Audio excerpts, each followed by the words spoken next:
Goddag alle sammen, velkommen til.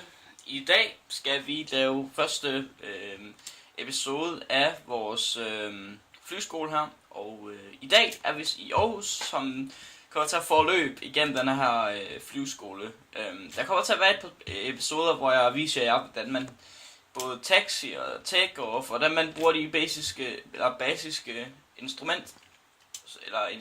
Så det bliver super hyggeligt. Så i dag, eller igennem hele den her første, hvad skal man kalde det, første linje af den her flyveskole her, der bruger vi flyet Beechcraft Baron 5.8, og det er en G1000. Så det fly, vi kommer til at arbejde med i starten, altså basic, og så går vi op i større fly gennem tiden. Så det ender med, at vi kommer til at flyve nogle af de største fly, der er. Nogle af de der 737-800 og nogle andre større fly. Så på den måde så arbejder man så op igennem de her de her stages, eller hvad man skal kalde det. Så ja. Men den her video, der skal jeg vise jer, hvordan man starter flyet op, og hvordan man taxier ud til landingsbanen. Og efter det, så vil jeg vise jer nogle andre forskellige ting, hvordan man kan gøre, og hvad der er bedst, og hvad jeg vil gøre i hvilke situationer. Så jeg vil sådan set bare forklare jer nogle basiske ting. Så lige nu, der går vi bare ind i flyet her hurtigt. Du kan se, der er en alarm her, fordi jeg har slået vores motorer fra. Og ja, har vi et rigtig flot view over selve flyet her. Og for at vi kan få den her alarm væk, så trykker vi Ctrl E. Og det vil sådan set starte de to motorer. Det er i hvert fald starte den ene. Tryk den, så starter den anden. Sådan der. Så har vi startet vores to motorer. Og ja. Det her nu snakker jeg lige om de basiske informationer. De her to, det er vores radar. Det her det er vores GPS, og du ser vores lufthavn. Og hvor vi er henne. Det her det er vores fly, og her er landingsbanen.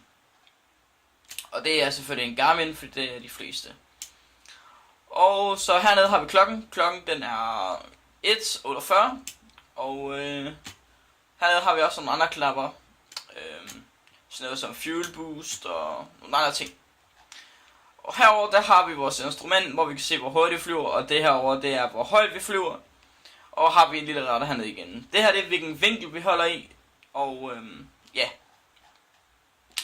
Så vi venter lige til, at vi lige har fået motoren opvarmet, og det hele er som det skal være. Og som vi ser, så er vingen helt flad.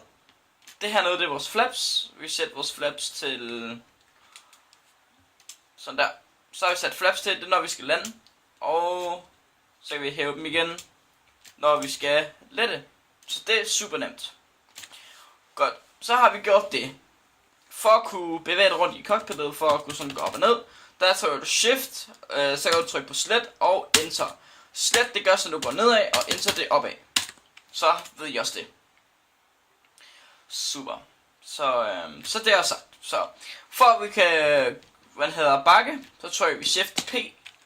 Og det er også det, som man kalder en pushback, hvor at man skubber flyet tilbage af. Du kan se her, at vores fly det bliver skubbet tilbage af. Og når man gør det, så trykker man A, eller hvad er det for en knap, du har sat til nu kommer jeg til at trykke pause. Vi stopper lige pushback her hurtigt. Igen. For at åbne den her ATC menu, der er standardknappen A, skulle jeg gerne mene.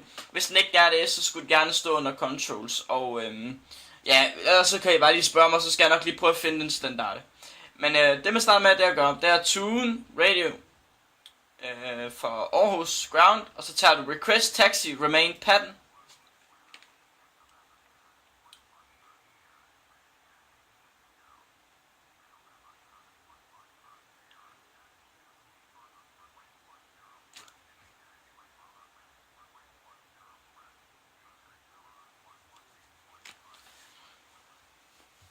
Så det jeg har spurgt, det er om jeg kan, touch and go, altså Aarhus Ground Beach, vores flynummer, ready to taxi, touch and go.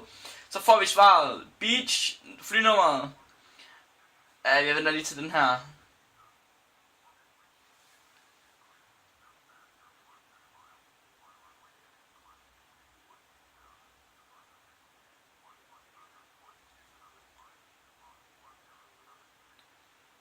Okay, så det vi siger her... okay, ved du, vi fortsætter bare.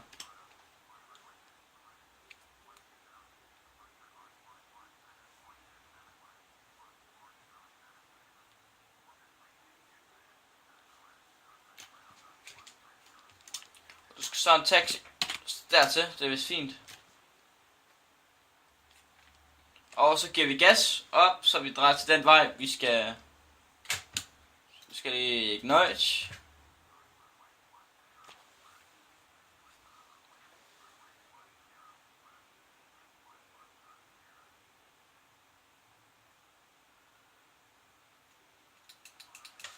Jeg stopper lige her hurtigt. Jeg skal lige forklare noget. Okay. Så det vi har fået at vide det her, det er at vi kan taxi. Og så tager vi den her på, for at vi kan tjekke hvor vi skal gå hen. Så vi fortsætter bare den her vej her.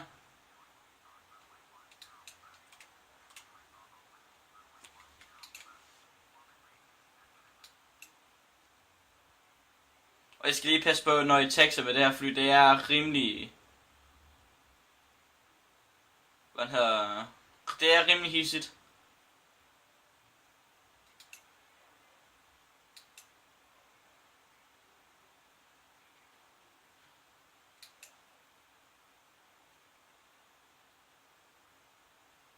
Okay. Nu når jeg lige forklarer, hvordan man taxier i det her fly her. Jeg vil nok råde dig til at køre taxi med cirka 10 km/t, fordi over det vil bare få flyet til at skride, fordi det er alt for hurtigt for det her fly her. Så cirka 10 km/t, det er sådan, hvad man sådan regner med at taxi det her fly her. Når du taxier, så sørg for, at du er center med i den her linje her. Du kan se flyets næse, den er her, ikke? Jeg stopper det hurtigt. Okay, du kan se flyets næse, det er her. Hold dig inden for den her linje med selve flyets forhjul. Kan du se her? Nu er jeg så ikke lige helt centreret, men det er også svært, når man sidder inde i flyet. Men hold dig så nogenlunde så tæt på den her linje som muligt. Det er helt indtil, men hvis du også kan herude, der er ikke så meget forskel. Bare lad være med at taxi herude, det vil ikke give specielt god mening. Så hold dig inden for den her linje her. Du går lige ind i flyet igen, så det glammer. Sådan der. Okay, så er det også sagt. Så bare tag det stille og roligt, når taxier. Hold dig inden for linjen, og lad være med at give den alt for meget gas og noget. Så giv den godt med gas her nu, så vi kommer op på de 10 km/t. Sådan der. 10 km/t. Hold den der. Du må godt komme lidt over. Det er ikke sådan, at det er et must, men det er helt klart bedst at taxi med 10 km/t. Husk at bremse et par gange, så du ikke overskrider selve banen her. Hvis du glemmer at dreje eller andet, så kan det godt være svært, hvis du har rigtig meget fart på.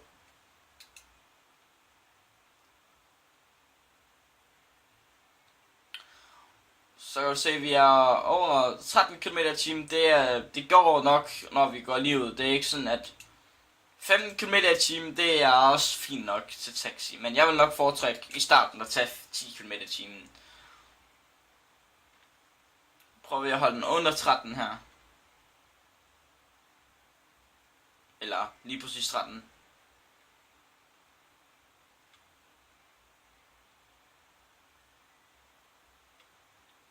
Når vi kommer ud på landingsbanen, så vil jeg lige forklare nogle ekstra nyttige ting.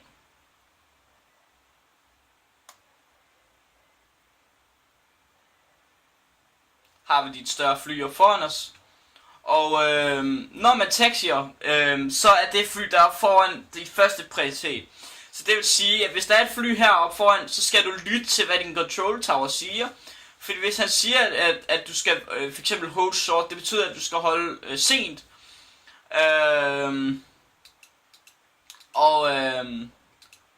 Det er så cirka den her vinkel, er så meget mellemrum her, skal du nok have mellem et større fly og dig. Så ja. Og det kan også godt være, hvis du er på selve landingsbanen, og han siger, at for eksempel report traffic in sight, altså det vil sige, at du skal, se videre til control towers, at du har noget trafik, og så kan de så bedømme, om du skal komme væk fra trafikken, eller du vil stop takeoff for eksempel, eller landing, hvis det er landing for den sags skyld. Men nu er den her fly så ude på selve landingsbanen, tror jeg, hvis jeg ikke tager meget fejl. Det kan jeg så ikke se. Men kør op til den her linje, der er heroppe. Der skal man gerne holde, for at den her landingsbane, det er den vi skal bruge til at lette fra. Bum. Så er det op ved den her streg her. Så det du gør, det er at gå ind her. Så trykker du Tune, Tower og en 8. Og så tager du Request Takeoff for Clearance VFR from Aarhus Tower.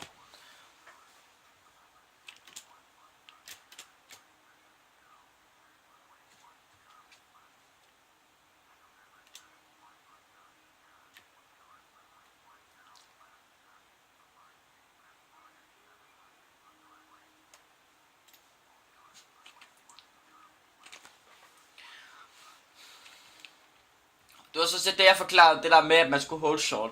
Som han siger nu, det er, at vi har traffic, som det der bombejer på landingsbanen. Og det jeg mener med det er, at vi skal hold short runway 10 left, det er den vi er på. Traffic is bombejer on the runway, så den her er på runwayen. Og så har vi accepteret det, så skriver vi hold short runway 10 left, beach 1 FS. Og så holder vi den her streg her, det er short. Og han skal meget gerne sige, take off for eksempel er clearant. Men jeg tror det er det for den her video. I næste episode, der vil jeg vise jer, hvordan man take offer. Og ja, så tak for at I så med. Hvis du kunne lide den her video, bare husk at trykke på like, subscribe og del til nogle venner, hvis de gerne vil være pilot eller noget andet. Så jeg siger tak herfra. Vi ses i næste video. Hej.